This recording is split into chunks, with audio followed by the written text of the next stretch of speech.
Baik, Assalamualaikum warahmatullahi wabarakatuh. Salam sejahtera untuk semuanya.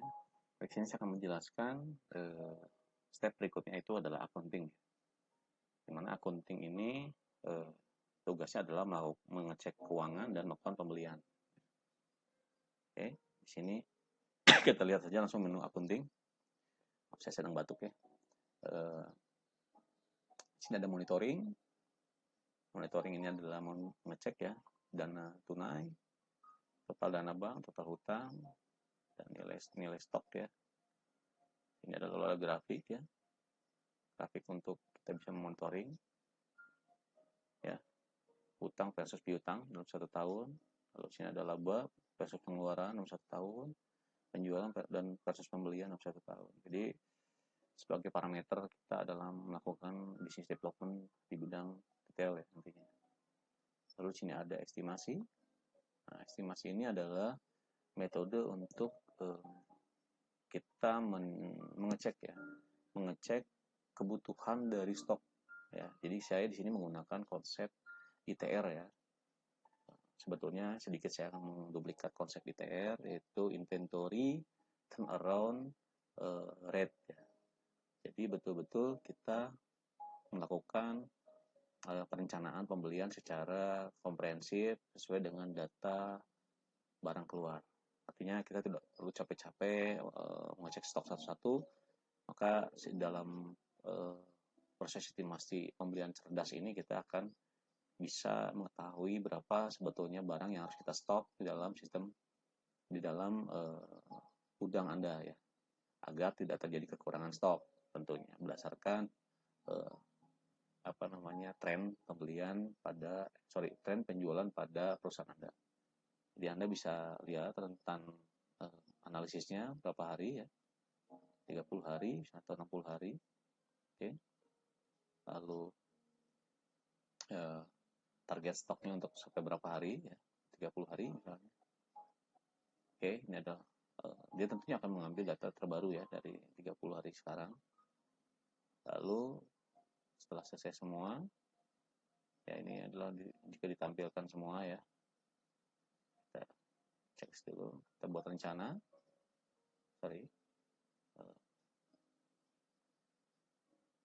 kita akan buat ini otomatis ya, dan ini 30 hari lalu kita akan tampilkan seperti ini.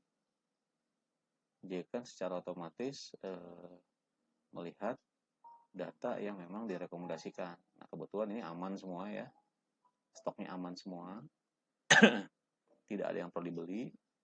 Nah, jika nanti misalkan memang ada yang perlu dibeli, maka stok akan merekomendasikan nilai. Tetapi Anda pun bisa menambahkan atau mengurangi secara kemampuan Anda ya. Jika Anda merasa misalkan jumlahnya kurang, Anda boleh tambahkan seperti itu. Ini contoh produk aja ya. Jadi bisa produk apapun di sini. Nah, ini adalah produk dummy ya. Kebetulan di sini saya bikinnya contohnya adalah frozen food ya.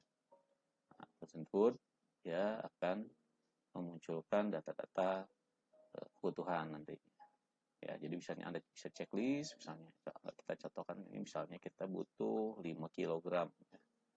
Nah, estimasi pembeliannya adalah segini sesuai dengan data pembelian terakhir. Oke, kita di sini butuh 2 misalnya. Lalu kita udah checklist semua, buat rencana ya. Nah, ini adalah rencananya. Nah, ini kenapa ada grup-grup seperti ini? Sebetulnya dia akan menggrouping sendiri jika secara misalkan suppliernya itu memiliki data yang sama. Jadi nanti secara otomatis data suppliernya itu akan tergrouping ya sesuai dengan data supplier. Nah, kalau Anda memproses grup ini misalnya, contoh proses, dia akan langsung masuk ke pembelian. Nah, seperti itu maksudnya. Jadi Anda bisa lakukan pembelian secara manually ya, atau pembelian secara estimasi ya, atau secara pintar gitu. Jadi dua cara ya, secara pembelian secara manual atau pembelian secara pintar. Oke, seperti ini. Kita bisa bayar nilainya atau kita bisa misalnya hutang. Ya. Hutang berarti Anda akan simpan dan jatuh temponya kapan? Misalkan tanggal 25 simpan transaksi. Maka maka akan muncul seperti ini, data piutang, ya seperti ini. Oke. Nah, ini langsung bisa bayar hutang ya di sini ya prosesnya. Nah, riwayat pembelian, Anda bisa langsung melihat statusnya di sini. Oke. Seperti itu ya. Lalu ini ada COA. Initial of account Anda bisa tambahkan jika ada kode rekening yang kurang ya di dalam sistemnya. Oke.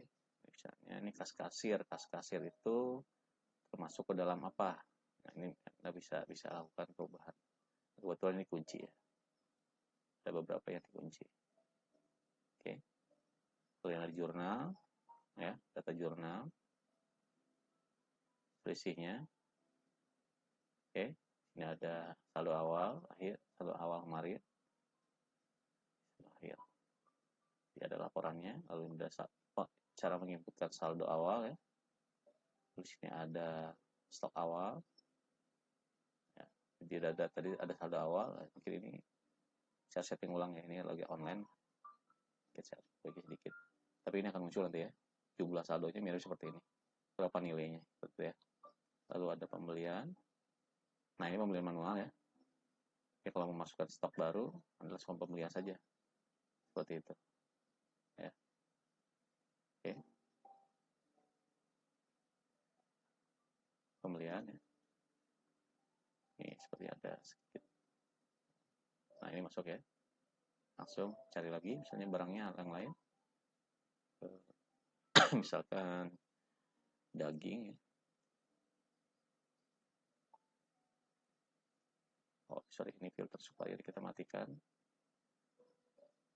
Nah, kita masukkan ini. Nah, ini adalah pembeliannya. Uangnya pas atau pakai uang pas atau apa. Nah, seperti itu. Ya. Jangan lupa juga kita masukkan data suppliernya siapa. Gitu.